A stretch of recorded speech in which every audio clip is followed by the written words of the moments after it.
In the mist-shrouded hollows of the Great Smoky Mountains, some secrets were never meant to be unearthed. The year was 1885, a time when isolation could twist a family's values into something monstrous. Deep within those endless green ridges stood a mansion unlike any other, a decaying monument to old wealth, old sins, and a belief so warped it defied comprehension.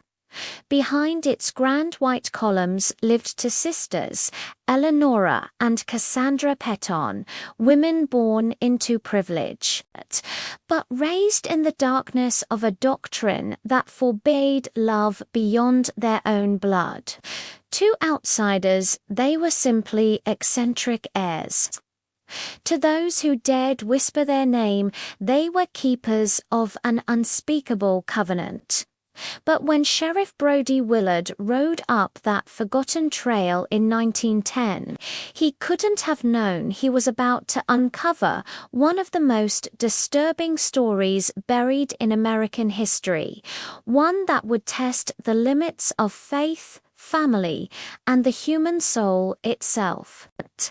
If you're fascinated by the hidden crimes and dark corners of forgotten history, make sure to hit like, subscribe, and turn on notifications. It really helps us bring more of these buried stories to light. And tell us in the comments, have you ever heard of a tale this twisted, hiding behind a family name?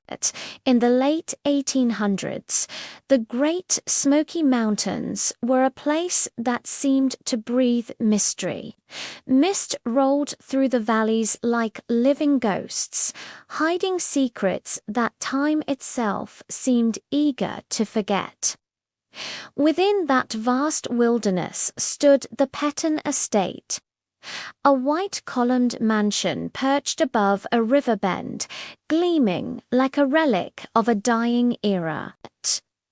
The man who built it, Josiah Peton, had inherited both wealth and cruelty.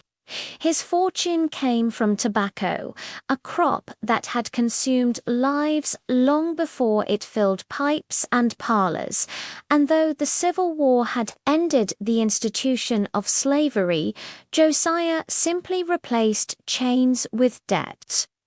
Families who'd once worked the fields stayed on under agreements that bound them tighter than any shackles. He was the kind of man who mistook domination for divine right, who saw his bloodline as something sacred, untouchable, ordained by God himself.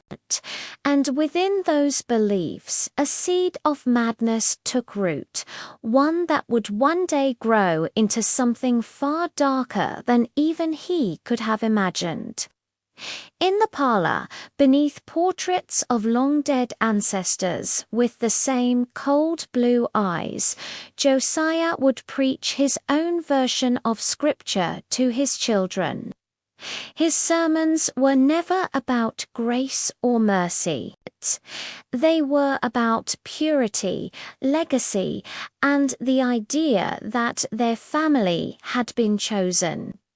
His daughters, Elanora and Cassandra, grew up listening to their father's every word as if it were gospel. Their world had no outsiders, no friends, no laughter from neighboring farms, only the echo of their father's voice and the doctrine he called the covenant of blood. When Josiah's wife, Margaret, passed from illness in 1883, something in the household broke beyond repair. Her death was quiet, barely noted by the few families who lived nearby, but inside the mansion it created a void Josiah filled with obsession. He began to rewrite the family Bible, scribbling his own verses in the margins lines about keeping the blood pure, about God testing the faithful through isolation. He told his daughters that outsiders were the cause of corruption, that to love beyond their own kind was to invite damnation. The girls, isolated and sheltered from birth, had no reason to question him. He forbade them from reading anything not sanctioned by his hand, burned novels brought by tradesmen, and dismissed church pastors who dared to preach a message that contradicted his. Even the family's rare trips into Millbrook Crossing, the nearest settlement, were orchestrated displays meant to remind the locals of the Petons' superiority. The sisters were always dressed in immaculate white dresses, standing silently behind their father as he conducted business. Their beauty was undeniable, but so was their detachment. Townsfolk would whisper that they didn't blink like normal girls, that their eyes had the same glint as their father's, sharp, watchful, and unnervingly calm. Every appearance only deepened the mystery of the family that lived high in the mist, the one no one dared to visit uninvited. And yet, behind those shuttered windows, something even the most curious gossip could never imagine was already taking shape.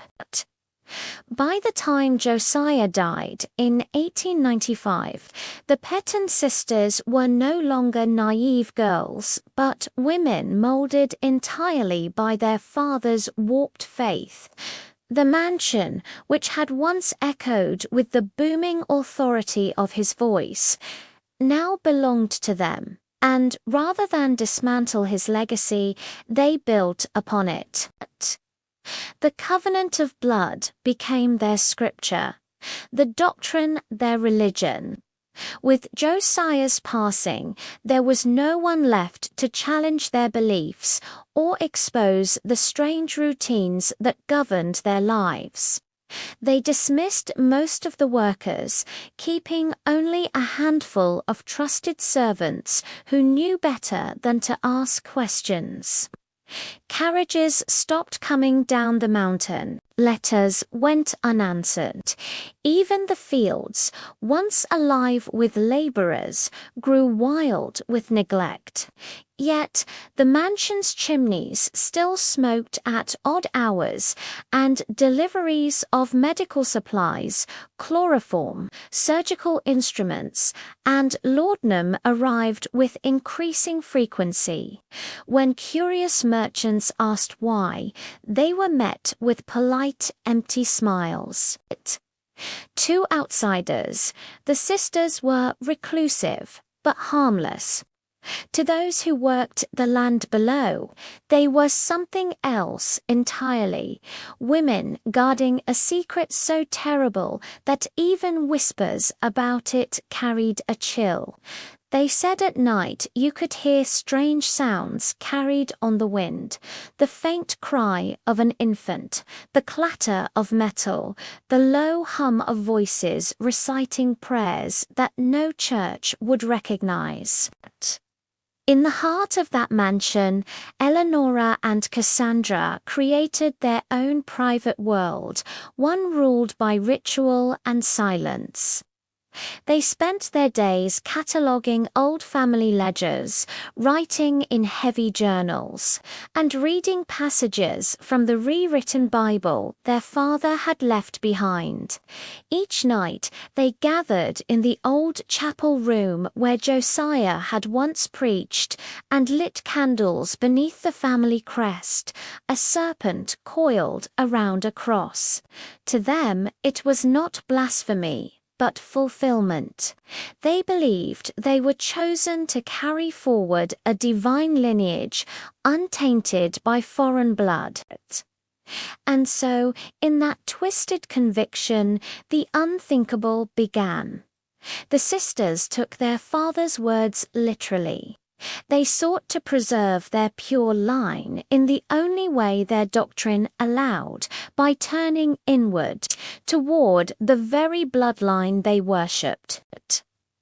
What began as a philosophy soon turned into a ritual of flesh, a cycle of births, deaths, and quiet burials that would stain the soil of the Smoky Mountains forever.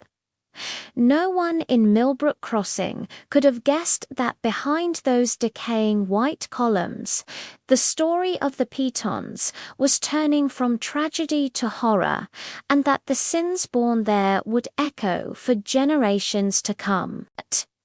The Peton mansion stood like a monument carved out of arrogance itself, 3 stories of whitewashed wood and stone, rising from a ridge where the fog never seemed to lift. Even in daylight, the place had a strange, haunted beauty. The long porches wrapped around it like arms, refusing to let go of something long dead. Locals who dared travel near its shadow said the air grew heavier there, that the birds fell silent and the forest seemed to watch. It wasn't just superstition, it was the unspoken recognition that the land remembered what the family had done to it. Beneath the polished floors and ornate staircases lay the bones of people who'd built the Petons' empire, enslaved workers and indentured laborers buried without names. The soil itself was sour from decades of toil and sorrow. After Josiah's death, the sisters inherited not just his fortune, but the cursed foundation it rested upon. They stopped maintaining the outer grounds entirely, letting weeds choke the gardens and vines twist up the columns. But inside, the mansion gleamed like a shrine. Every surface was polished, every object placed with ritualistic precision. It wasn't cleanliness, it was control. The sisters treated the house as sacred ground, believing it to be the vessel through which their bloodline could ascend. It became a living organism, one that swallowed their sanity whole. At night, strange rituals took place behind shuttered windows. The faint glow of oil lamps flickered through the fog like ghostly eyes watching from the hills. Neighbors, though neighbors was a generous word for anyone living 15 miles away, began whispering about those lights and the strange sounds that drifted through the trees after midnight.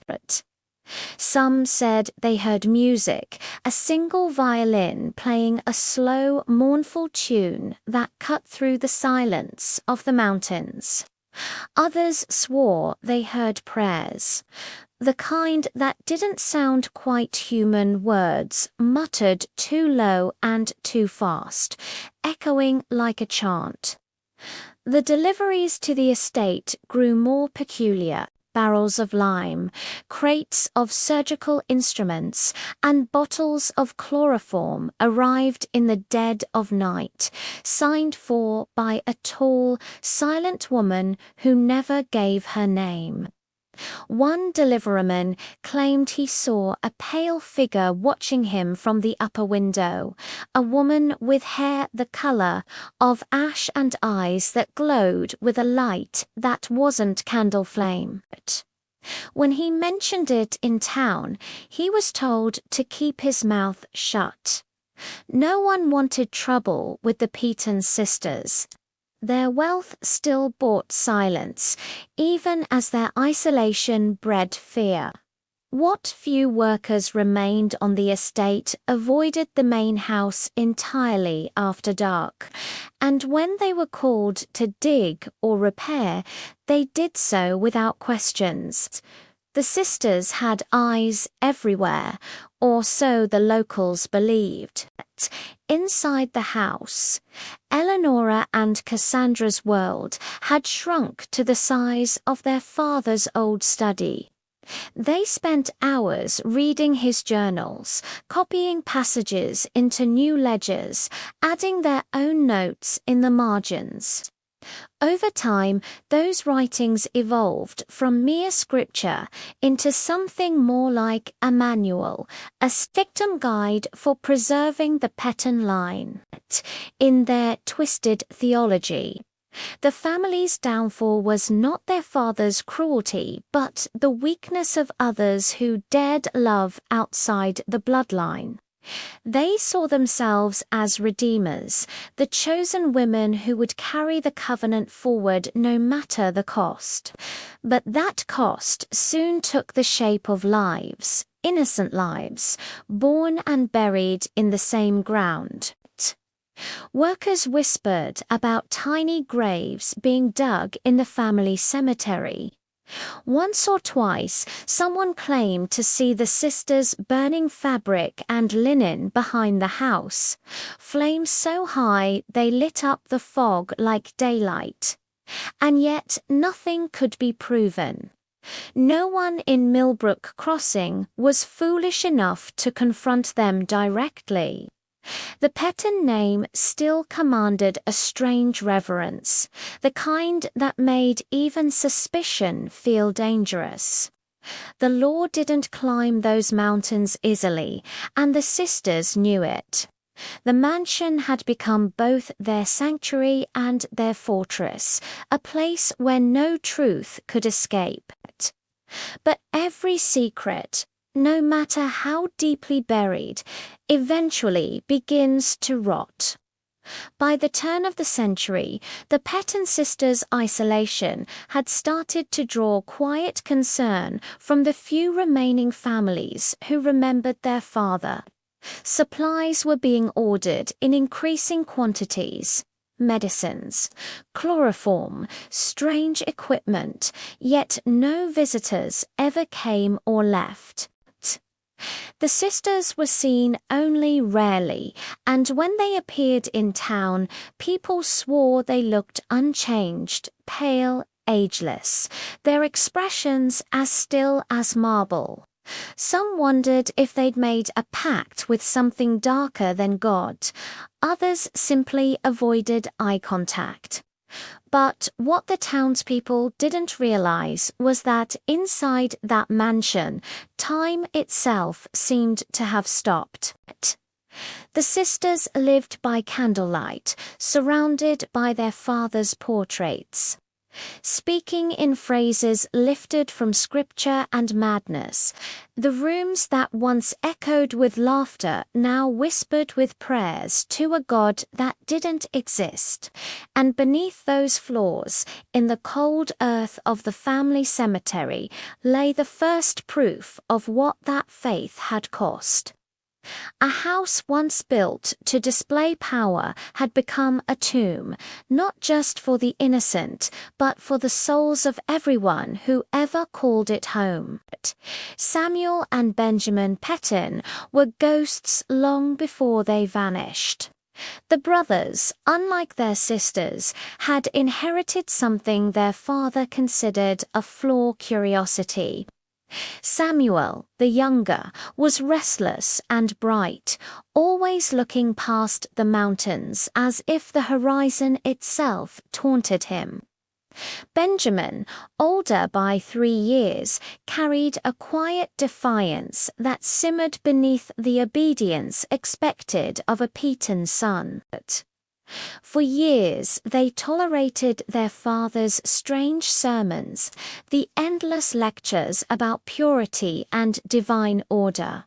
But behind the stern nods and forced prayers, doubt was growing.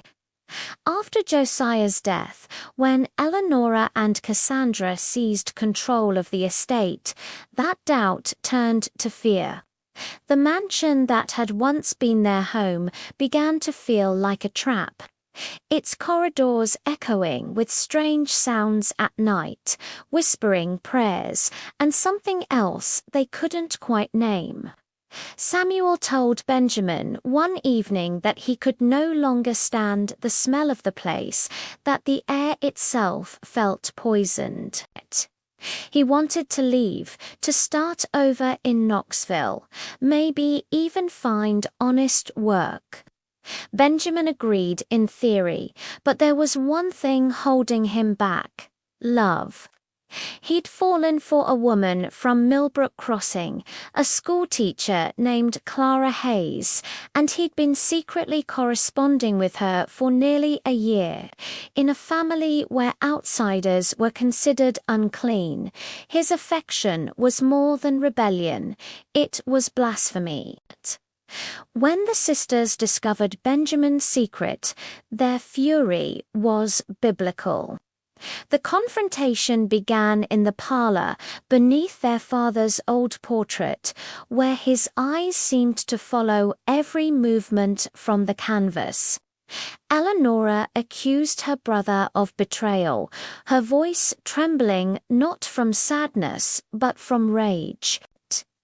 Cassandra stood silently at her side, her face pale and unreadable, holding one of their father's old Bibles like a weapon.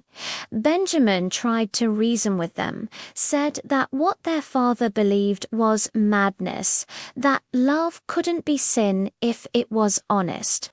But Elanora's reply was chilling. Love outside the blood is rot inside the soul. That was the moment Benjamin knew they were lost to him, that whatever humanity had once lived inside his sisters had been buried with their father. Samuel, who'd been standing in the doorway, tried to intervene, his voice cracking with disbelief as he begged them to stop. The argument spiraled into screams, accusations, and then violence. A servant who later fled the estate claimed to have heard a crash, the sound of something heavy falling, and then silence. By morning, Benjamin was gone. The sisters told the workers he'd died in a hunting accident, his body buried on family land according to sacred custom. No one dared ask questions, but for Samuel, the truth was unbearable. He didn't believe their story for a second. The look in Elanora's eyes that night told him everything. His brother hadn't left that house alive. Over the next few years, Samuel's defiance became quiet rebellion. He stopped attending the evening prayers, refused to recite the family creed, and began secretly collecting what little money he could to escape. But his sisters watched him like hawks. Cassandra followed him to the stables one night and found a packed satchel hidden under loose floorboards. When she confronted him, he didn't deny it. "I'm leaving," he said simply. "You can have this house, this curse, all of it, but I won't die here." Cassandra's expression never changed. She just told him that leaving the covenant meant leaving salvation. The next day, she and Elanora prepared a farewell meal, insisting that family should dine together one last time before parting ways. That dinner would become legend in Millbrook Crossing, though no one would know why until years later. The sisters claimed Samuel stormed out afterward, furious, vowing never to return. But that night, several workers swore they heard something else. The sound of dragging, the clink of chains, and faint sobs coming from the direction of the root cellar. When asked about it later, the sisters said it was nothing more than the house settling. Days passed, then weeks. Samuel Peton had vanished just like Benjamin before him, only this time there was no rumor of a hunting accident, no grave, no letter, no trace of a man who'd ever lived. His name was simply erased from the family ledgers, replaced by a small hand-drawn cross. After Samuel's disappearance, the Peton sisters sealed themselves off from the world completely. The workers were dismissed without explanation, the gates chained, the road up the mountain left to wash away in rain. For the next few years, the mansion seemed to slip out of time altogether, but the townspeople noticed strange changes in the valley. The smell of smoke carried on the wind more often, and at night, lights flickered deep among the trees, too steady for lanterns, too far apart for campfires. The deliveries of medical supplies resumed, though no one ever saw a doctor arrive.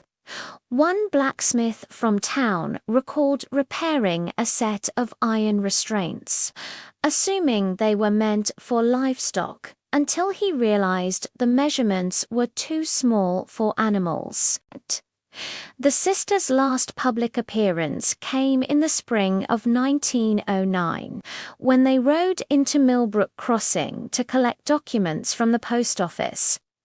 They were dressed in mourning black, their faces pale as wax, their voices soft and unnervingly calm.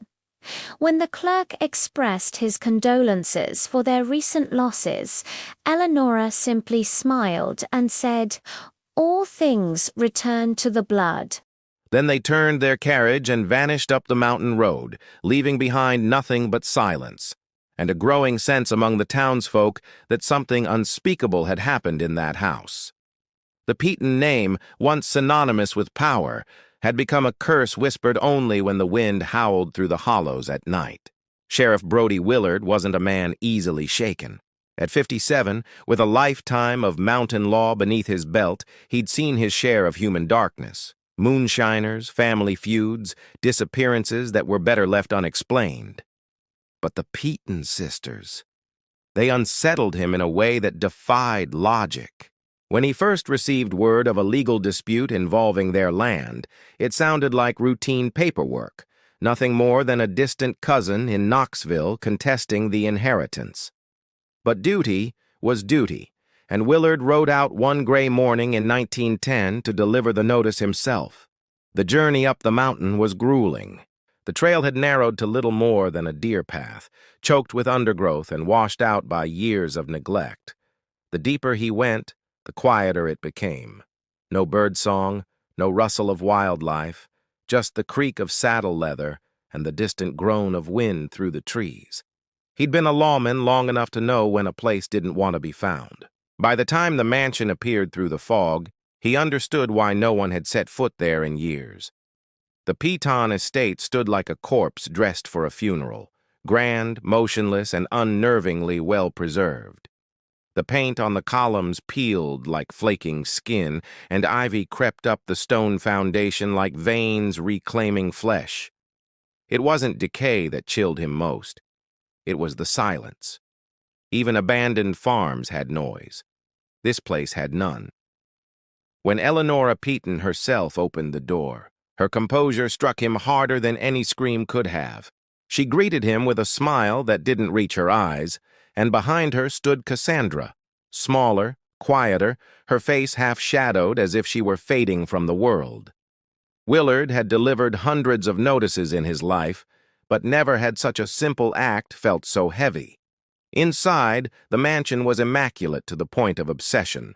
The floors gleamed, every object had its place, and yet there was no warmth, not a single sign that two living women called this place home. No family portraits, no personal trinkets, no laughter drifting from another room. It felt less like a residence and more like a mausoleum that refused to accept its own death. The sisters invited him to sit in a parlor lined with books, many of which he recognized as religious texts. Though he noticed the titles had been altered, their spines embossed with strange symbols. Elanora spoke calmly, her diction polished, her tone precise. but there was something rehearsed about her words, as if she were reciting a script she'd practiced for years. When Willard mentioned her brothers, her expression didn't flicker. Cassandra merely lowered her gaze, her fingers tracing the edge of a leather-bound Bible. Not a single hint of grief, not even curiosity. It was unnatural. When he finally rose to leave, Elanora thanked him for maintaining the sanctity of the family's affairs, a phrase that stayed with him long after he rode back down the mountain. He told himself it was just another odd family, another relic of the old world refusing to let go. But in the pit of his stomach, something whispered otherwise. The mountains had their share of strange stories, but none of them felt this coldly alive. In the weeks that followed, Sheriff Willard couldn't let the Petons go. The memory of that spotless house, of those hollow-eyed women standing in the doorway, gnawed at him. It wasn't suspicion at first. It was instinct, the kind that came from decades of listening to lies dressed as politeness. He began pulling records from the county archives, property deeds, census rolls, death certificates. The deeper he dug, the stranger it became. Every 10 years, the Peton family tree seemed to wither. Names disappeared, births went unrecorded, and deaths were marked with vague causes, accidental, fever, unknown. Benjamin's death certificate listed a gunshot wound, but the attending physician had died shortly after signing it. Samuel's supposed departure from the county wasn't logged anywhere. There were no forwarding addresses, no witnesses, no word from him in the years since. Willard started visiting nearby settlements, talking to people who'd once worked the estate. The stories they told didn't line up, but they all carried the same undertone of fear.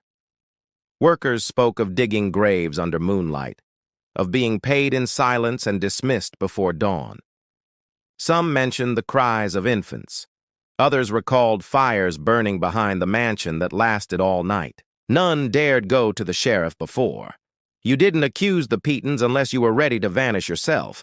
But with Willard, they spoke quietly, nervously, and each story added weight to the unthinkable possibility that the sisters weren't eccentric spinsters at all, but something far more dangerous. By 1911, Willard's quiet inquiry had turned into an obsession.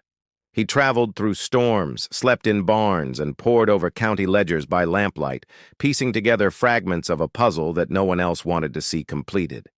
Yet every lead ended in a dead end. Every witness moved away or died.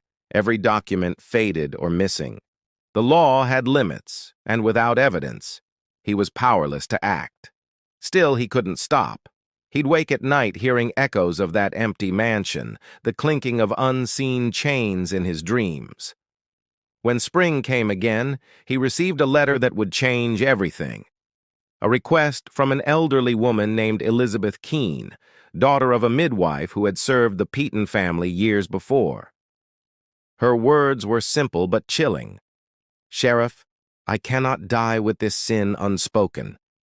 What she told him would drag every shadow the Petons had ever buried into the light, and force Willard to confront not just their evil, but the haunting question that had been growing in his mind since that first visit. How much horror can faith justify when it wears the mask of righteousness? By the spring of 1911, the people of Millbrook Crossing had grown used to pretending the Peton mansion didn't exist.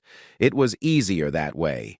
When the wind howled through the hollows, carrying strange cries that sounded too human to be animals, folks would shut their windows, stoke their fires, and remind themselves that mountains played tricks on the ears. But denial can't quiet fear. It only feeds it. Rumors began to twist through the town like vines. Whispers of lights flickering on the ridge, of fires burning for days behind the Peton estate, of a smell so foul it made the hounds howl. Some swore the sisters had gone mad from isolation. Others claimed they were dabbling in witchcraft or carrying out blood rites their father had started. The truth, as always, was worse than gossip could imagine. Deep inside the mansion, Elanora and Cassandra had become prisoners of their own faith. Their days followed a grim rhythm.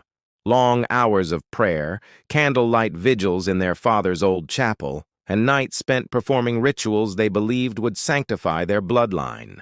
They spoke little to each other, communicating through written notes and scripture passages as if language itself had become too impure to use freely. The few servants still on the property were forbidden from entering the upper floors. They worked the gardens, tended the livestock, and left their wages on a table by the kitchen door, never daring to look the sisters in the eye. It wasn't superstition. It was survival. Everyone who had stayed too long on that estate eventually left broken or silent, as though the house itself took something from them. The valley began to change in subtle, eerie ways. Animals avoided the trail leading up to the Peton Ridge. The creek that ran past the estate turned brackish, its water tinted with a strange metallic taste. Hunters found mutilated deer carcasses near the old cemetery, though no one could say who had done it, or why. On certain nights, the glow from the mansion's windows could be seen all the way from Millbrook Crossing, soft and steady like a beacon that never slept. People tried to explain it away, lanterns, storms, tricks of the fog. But those who'd seen it said it wasn't the light that haunted them. It was the sound. Sometimes it was a low hum, like chanting. Other times, the faint rhythmic wail of a woman in mourning echoing through the valley. Sheriff Willard heard those rumors too, but he wasn't a man to chase ghost stories. Still, each report added to the knot in his chest. He knew the difference between fear born of imagination and fear rooted in truth. And there was something too consistent about the timing of those strange events. The way they always followed shipments of medical supplies to the estate, the way no one ever saw the delivery men leave the property once they arrived. Willard began keeping a private log, documenting every oddity, every rumor, every whisper. He didn't yet have proof of a crime, but he was starting to understand something deeper. That evil doesn't always hide in the dark. Sometimes it sits in plain sight, dressed in piety and silence. As the summer deepened, nature itself seemed to rebel against the Petons' dominion. The once fertile soil around their mansion grew barren, the tobacco fields choking under weeds. Old oaks split without warning, their roots exposed like bones.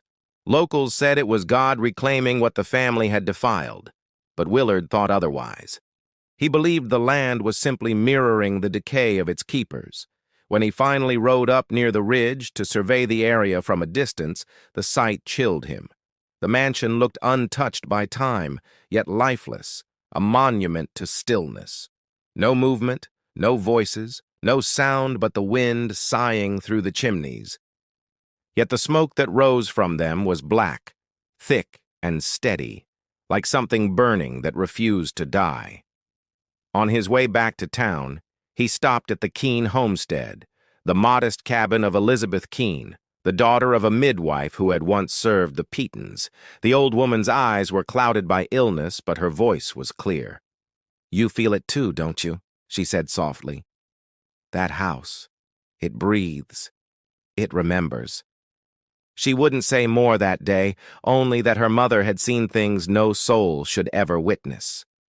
Willard rode away uneasy, the mountains pressing close around him, the trees whispering as though the forest itself carried confession. By autumn, the fear had become so thick, it clung to conversation like smoke. No one in Millbrook Crossing spoke the Peton name aloud anymore. Children were told that the sisters were long dead, that the mansion had been abandoned, but even they knew better. They'd seen the lights. They'd heard the cries. One evening, as a storm rolled in, Sheriff Willard stood outside his office listening to the wind sweep down from the mountains. Somewhere in that sound, he swore he could hear a woman's voice calling for help. Faint, desperate, gone before he could be sure it was real. That night he made his decision. He would no longer wait for proof to find him. He would go looking for it. What he didn't yet know was that the very testimony he needed, the final piece to unlock the horrors hidden in that mansion, was already on its way to him, carried by a dying woman with nothing left to lose and a conscience too heavy to take to the grave. The echoes in the valley were growing louder, and this time They weren't content to stay whispers. It was a bitter March morning in 1912 when Sheriff Brody Willard received the message that would shatter the last illusion of normalcy surrounding the Peton family. The note, written in a shaky hand, came from Elizabeth Keene, an elderly woman living on the edge of Millbrook Crossing, known to most as a reclusive herbalist and the last living daughter of Margaret Keene, a midwife who had once served the Peton estate.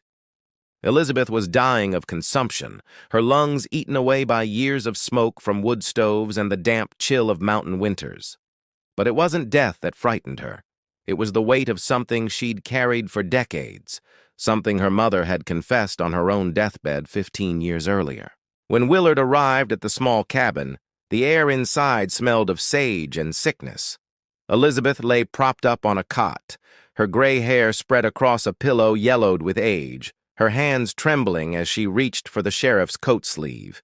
Her voice was faint but urgent, each word pressed out between gasps. "Sheriff," she whispered, "I can't die with this sin unspoken. What my mother saw, what she did, you need to know." And with that, she began to tell a story so vile, so impossible, that even Willard, a man tempered by decades of human cruelty, found himself struggling to believe it. According to Elizabeth, her mother Margaret had been the only midwife the Petons ever trusted. For years, she had been summoned to the mansion in the dead of night under orders of absolute secrecy.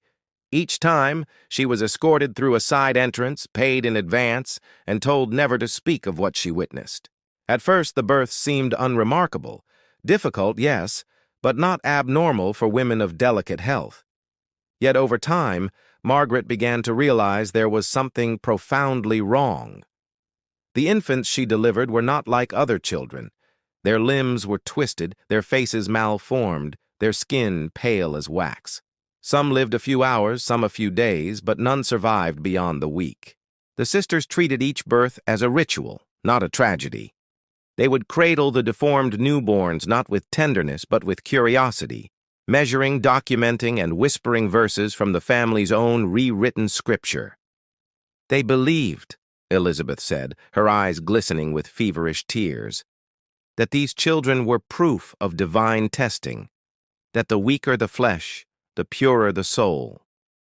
Margaret had begged them to seek medical help, to end whatever madness they were perpetuating, but Elanora had silenced her with a warning. "Our blood is our offering. You will not question God's will." Each time after the child passed, the sisters would ring a bell, and 2 servants would appear to take the small body away. Margaret never saw where they went, but she heard the sound of shovels from the direction of the family cemetery. The worst night came in the summer of 1906, the night Margaret delivered her last child for the Peton family. That evening, she was called to the estate under even greater secrecy than usual. Cassandra was said to be in labor again, and the storm clouds rolling across the ridge turned the mountain trail into a river of mud. By the time Margaret arrived, soaked to the bone, the house was in chaos. Shouting echoed through the halls, Samuel Peton's voice, furious and desperate. Margaret could hear him pleading with his sisters, shouting that he wouldn't be part of their abominations any longer. She had been ushered upstairs, where Cassandra lay pale and trembling, her eyes wide with something between fear and delirium. Downstairs, the argument grew louder, the sound of glass breaking, a scream, then a heavy thud that silenced everything. When the storm finally passed, Samuel was gone. Elanora told the servants he'd left for good, but later that night, as Margaret prepared to leave, she saw something she could never forget. Through the cracks in the cellar door, she glimpsed the sisters dragging a heavy shape wrapped in a sheet, something too large for a bundle of linens, too limp to be furniture. She caught the glint of a chain, the dull scrape of metal against stone. Then, the faintest sound, a groan that didn't belong to the dead. Margaret had fled the house before dawn, terrified, her payment left untouched on the kitchen table. For years she told no one, not even her daughter. It wasn't until she lay dying, that the truth finally escaped her lips. Elizabeth's voice faltered as she reached the end of her tale. Tears streaked her hollow cheeks, but her gaze remained steady. "My mother said they built a wall down there," she whispered. "Said she saw fresh mortar sealing part of the cellar before she left. She believed Samuel was buried alive." Willard sat in silence, the weight of the confession pressing against his chest like a vice. Everything he'd suspected, the disappearances, the strange fires, the medical supplies, the smell of lime, it all converged into one horrifying picture. The sheriff gently closed Elizabeth's trembling hand around his own and promised her the truth would not die with her. 3 days later, she passed away in her sleep, her face finally peaceful, but the words she'd spoken hung in the air like a curse. Willard knew that by following them, he might destroy his reputation, or his sanity. Yet he also knew there was no turning back. He was no longer chasing rumors. He was chasing justice, the kind that doesn't wait for permission, only courage. When Willard rode back down from the Keene cabin, the valley seemed different, colder, as though the mountains themselves knew what was coming. The sheriff assembled a small team of deputies he trusted completely. Men who had families, faith, and the grit to face whatever waited behind those white columns. They set out before dawn, their horses trudging through the mist like specters. No one spoke. The silence between them was sacred, the kind born from shared dread. As the mansion came into view, even the most hardened deputy whispered a prayer. Smoke still rose from the chimneys, black and steady. The Peton sisters stood on the porch as if expecting them, dressed in black lace, calm, composed, and utterly unafraid. "You've come to test the faithful," Elanora said with a faint smile, "but faith does not yield to law." Willard handed her the warrant without a word. What happened next would become one of the most chilling discoveries in Appalachian history, a revelation so horrifying that generations later, locals would still tell it in hushed voices, warning travelers not to wander near the old Peton Ridge when the fog rolls in. For on that day, the secrets buried in that cellar were about to be unearthed. The March morning that Sheriff Brody Willard and his deputies rode toward the Peton estate began like any other mountain dawn, gray, wet, and quiet. But the air carried a weight that no mist could explain. Willard, a man who had long trusted his instincts, felt something unnatural pressing against him, as if the mountain itself wanted to hold him back. His deputies rode in silence, their faces pale beneath their hats, their rifles strapped tight across their saddles. None of them had ever served a warrant like this before. Not against women, and certainly not against ones with a reputation as dark and untouchable as the Peton sisters. When they reached the last curve of the ridge, the mansion appeared out of the fog like a ghost ship rising from a sea of clouds, its white columns still imposing, its windows gleaming with an almost deceptive peace. Waiting on the porch were Elanora and Cassandra, dressed entirely in black, their hands folded as if receiving mourners rather than lawmen. "We've been expecting you," Elanora said softly. Willard dismounted, his boots sinking into the damp earth. The sight of those two women, so calm, so unnervingly sure, made his stomach knot. He'd faced armed men, murderers, and drunks with guns, but this was different. This was evil dressed in civility, polite and patient, as though it believed itself holy. Inside, the house smelled faintly of lavender and decay. The air was heavy, unmoving, thick with the scent of candle wax. The sisters led them to the parlor where sunlight filtered weakly through lace curtains, casting fragile patterns across the floor. Everything gleamed: polished wood, dustless shelves, books arranged with mathematical precision, yet not a single thing felt alive. Willard noticed the absence of any photographs, portraits, or personal effects. It was as though the family had erased itself, leaving behind only the trappings of wealth and order. As the deputies began their search, the sisters stood silently by, observing with unnerving serenity. One of the men muttered that he'd rather face a bear than those two women. Willard ignored the comment, but secretly agreed. They searched the upper floors first. Bedrooms stripped of color, beds made so tightly the blankets could have been carved from stone, mirrors covered with white cloths. In one room, Josiah Peton's old study, Willard found a shelf filled with books on theology, medicine, and eugenics. Many were annotated in a precise, feminine hand. Phrases like blood sanctified through selection and divine perfection through lineage leapt from the pages. It wasn't madness scribbled in desperation, it was madness written with conviction. That realization sent a chill through Willard deeper than any grave ever could. When the search turned to the cellar, Eleanor's composure faltered for the first time. "There's nothing down there but spoiled preserves," she said quickly, her tone still measured but her eyes sharp. Cassandra, standing slightly behind her, seemed to shrink into herself. Willard nodded to his men. The cellar door groaned as it opened, revealing stairs that descended into darkness. The air that rose from below was damp, cold, and tinged with something metallic, the unmistakable scent of old blood and lime. The deputies lit their lanterns, their flickering glow painting the stone walls with trembling light. As they stepped down, the sound of dripping water echoed like slow, steady breathing. At the far end of the cellar, Willard noticed something peculiar, a section of wall where the mortar was newer, smoother, and lighter in color than the rest. He crouched, running his hand across the surface. It was solid, too solid for an old foundation.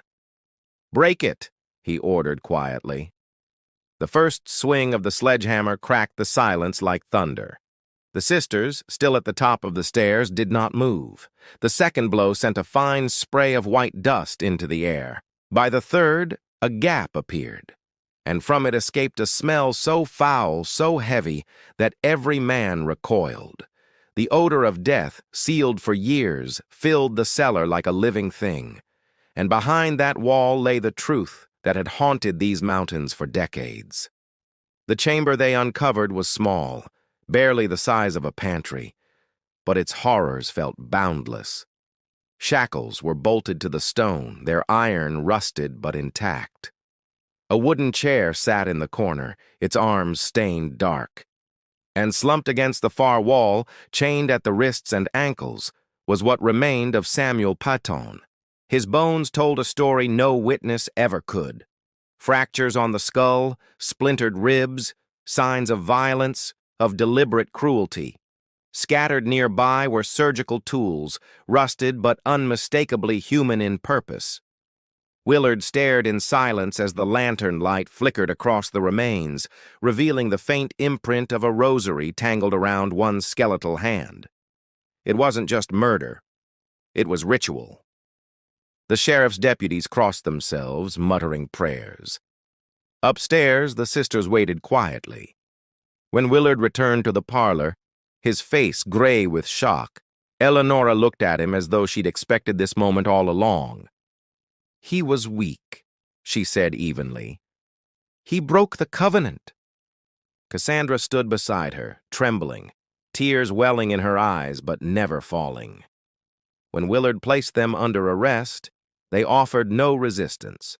As they were escorted to the carriage, Elanora turned once toward the mountains and whispered, "Father, we have kept the faith." The words sent a chill through everyone who heard them. For Brody Willard, it was the end of an investigation. But for the Smoky Mountains, it was only the beginning of a haunting that would never fade. When the first bricks were pried from the cellar wall, a sound rose from the depths that no man present would ever forget. A low, hollow moan of air escaping from behind stone, like the mansion itself exhaling its centuries of secrets. Sheriff Brody Willard's hands trembled as the light of his lantern spilled into the small, sealed chamber beyond. It wasn't the smell that struck him first, though it was unbearable. It was the silence, the kind of silence that screams. The deputies hesitated, each of them suddenly aware that whatever waited beyond that wall would forever mark their souls. Willard motioned for them to hold their ground and stepped forward himself, the light quivering as he entered the hidden space. The air was thick, suffocating, heavy with decay. His boots scraped against something soft and brittle, and when he lifted the lantern higher, the truth unveiled itself in all its horrifying clarity. The skeletal remains of Samuel Peton sat chained against the far wall, his head bowed, his wrists raw even in death. Around him were scattered instruments that should have belonged in a hospital, not a home. Scalpels, forceps, bone saws, and glass jars filled with murky fluid that still shimmered faintly in the dim light. The chamber's floor was uneven, the stones darker near the edges, stained by something that time hadn't erased. It wasn't a cellar. It was a laboratory of cruelty. No one spoke for several minutes. The weight of what they'd found pressed down on the men until even the act of breathing felt like a betrayal of the dead. One deputy finally crossed himself and whispered, "God forgive us." But Willard wasn't thinking of forgiveness. He was thinking of proof, of everything he'd need to bring justice to this cursed family. He instructed his men to search every inch of the mansion to document what they found. The sisters stood at the top of the stairs, watching in eerie silence. Eleanor's expression never faltered. Cassandra, however, was unraveling, her lips quivering, her fingers shaking as though some hidden part of her still understood the enormity of what they'd done. Upstairs, the deputies uncovered even more, a library of horror. In Josiah Peton's study, hidden behind a false panel in his desk, they found a leather-bound journal written in an elegant, meticulous script. Each page chronicled the family's descent into madness with clinical precision. There were entries detailing every birth, names, dates, and deformities, as though the children had been cataloged for an experiment. Another section described the sacrifices required to preserve the covenant, the removal of corrupted branches that threatened their divine lineage. The tone wasn't apologetic or confused. It was proud. To Elanora and Cassandra, these weren't crimes. They were acts of faith. As the search extended to the family cemetery behind the mansion, the deputies' worst fears deepened into certainty. Following the testimony of Elizabeth Keene, Willard ordered a section of unmarked graves to be exhumed. The men worked in grim silence as the wind howled through the valley, carrying the scent of rain and decay.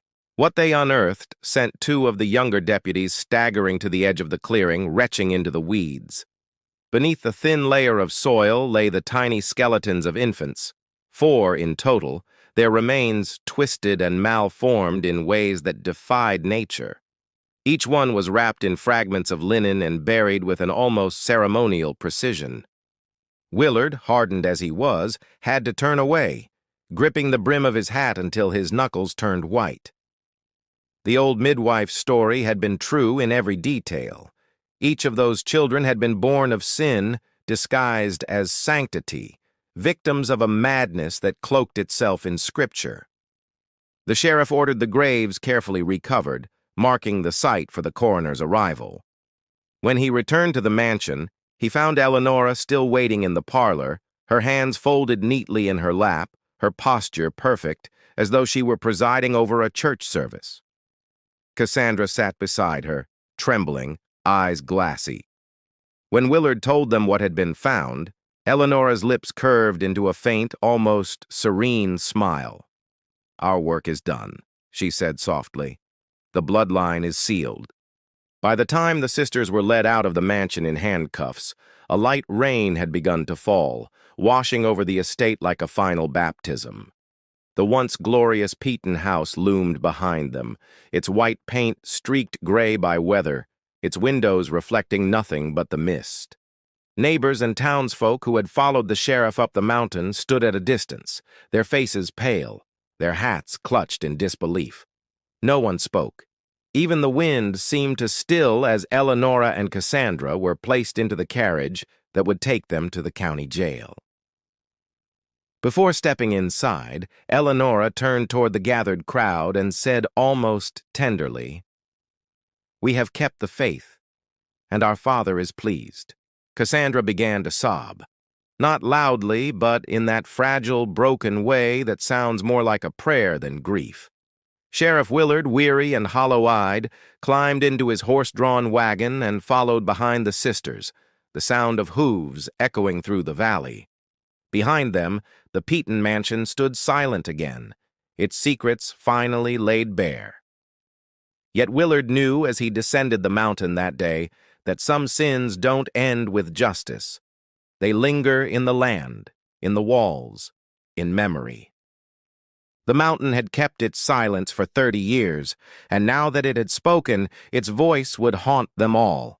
The trial of Elanora and Cassandra Peton began on a cold November morning in 1912, under a sky so gray it seemed the heavens themselves had drawn their curtains. People from every corner of the Smoky Mountains poured into the small courthouse of Millbrook County, crowding its wooden benches and spilling into the street. The Peton sisters had become more than criminals. They were an obsession, a living embodiment of everything the human soul could twist into when left to rot in isolation. The courthouse, usually a place of quiet civility, buzzed with whispers and gasps. Farmers, preachers, and housewives sat shoulder to shoulder, clutching handkerchiefs and Bibles, their faces reflecting a mixture of horror and fascination. The sisters arrived in shackles, dressed in black mourning gowns that hung loose around their frames. Their once flawless composure was now fractured. Cassandra's eyes darted nervously between faces, while Elanora carried herself like a queen stripped of her crown, but not her pride.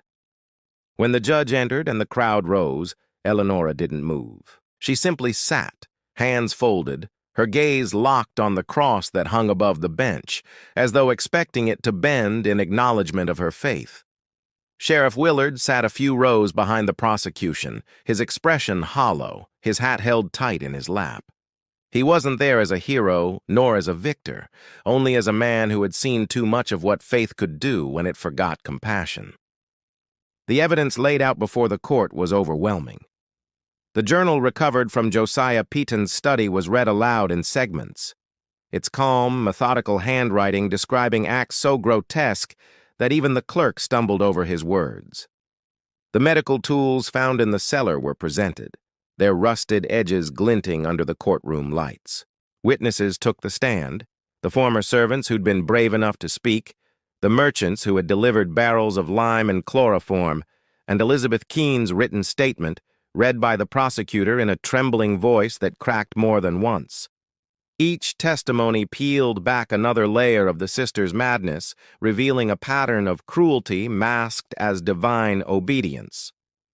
But what unsettled the courtroom most wasn't the evidence. It was the sisters' utter lack of remorse. When photographs of the unearthed graves were shown, Cassandra wept softly into her hands, whispering prayers beneath her breath. Elanora, however, watched the images with a detached calm, occasionally closing her eyes as if savoring the words of a familiar hymn. When asked by the judge if she had anything to say in her defense, she rose slowly, her voice clear and composed. "We did not sin," she said. "We fulfilled the covenant. The weak were born to cleanse the strong. Our Father taught us that the flesh is but a vessel for purity, and we kept that vessel untainted." Gasps rippled through the room. The judge's gavel slammed down, but the damage was done. The crowd's pity turned to revulsion. Whatever sympathy might have existed for two women raised in a house of madness evaporated in that single moment. Over the course of the 3-week trial, the press descended upon Millbrook County like locusts. Reporters from as far as Knoxville and Nashville filled the local inn, sending daily dispatches to newspapers hungry for the sensational. They dubbed the case the Brides of the Covenant. Sketch artists captured the sisters' faces, Elanora's sharp and regal, Cassandra's soft and haunted, and plastered them on front pages with headlines that read like nightmares. The public couldn't decide what horrified them more, the crimes themselves or the serenity with which the sisters described them. Yet, amid the frenzy, Sheriff Willard found no satisfaction. He testified for nearly 2 hours, recounting the search, the discoveries, the journal, and the exhumations. His voice never wavered, but his eyes betrayed exhaustion. When the defense tried to argue that years of isolation had broken the sisters' minds, Willard couldn't disagree entirely. Madness, he told the court, isn't always loud. Sometimes it's quiet, polite, and it wears a familiar face. The jury deliberated for less than a day. On the evening of November 28th, the verdict was read, guilty on all counts. The sentence, life imprisonment without the possibility of parole. A murmur swept through the room, not relief, but a kind of mournful disbelief. For even in their guilt, the sisters felt like relics of another world, one that had festered just out of sight until someone dared to look too closely. After the sentencing, as the crowd spilled out into the freezing air, a storm broke over Millbrook. Rain lashed the courthouse roof, turning the dirt roads into rivers of mud. Inside, the sisters were led away in separate wagons. Cassandra, weeping, called out for her sister, but Elanora silenced her with a single steady glance. "Do not cry," she said softly. "We are not forsaken." Those were her final words to anyone outside their bloodline. They were sent to the state asylum in Nashville, where official records list Elanora's death in 1916 and Cassandra's 3 years later. But among the mountain folk, the story didn't end there. Some claimed that on stormy nights, the old Peton mansion still glowed faintly through the mist, its windows flickering as though candlelight still burned within. Others swore they'd seen 2 pale figures standing on the porch, watching the valley below, one tall and still as stone, the other trembling beside her. Sheriff Willard never returned to the estate. He retired quietly a few years later, his health broken, his faith shaken beyond repair. When asked about the case in his final interview, he said only this: "I've seen what happens when people believe they're above God's law. The worst monsters don't come from the woods. They're the ones who think they're doing God's work." Long after the courthouse lamps dimmed and the Peton sisters were carted away, the Smoky Mountains tried to forget. But the land never truly does. The old Peton mansion sat empty at first, its shutters banging in the wind like restless ghosts demanding to be heard. Vines crawled up the columns, the roof sagged, and winter storms peeled away the white paint until the house turned the color of bone. Locals avoided the ridge altogether. Hunters claimed their dogs refused to cross the trail, whining and pulling back as if smelling something unholy.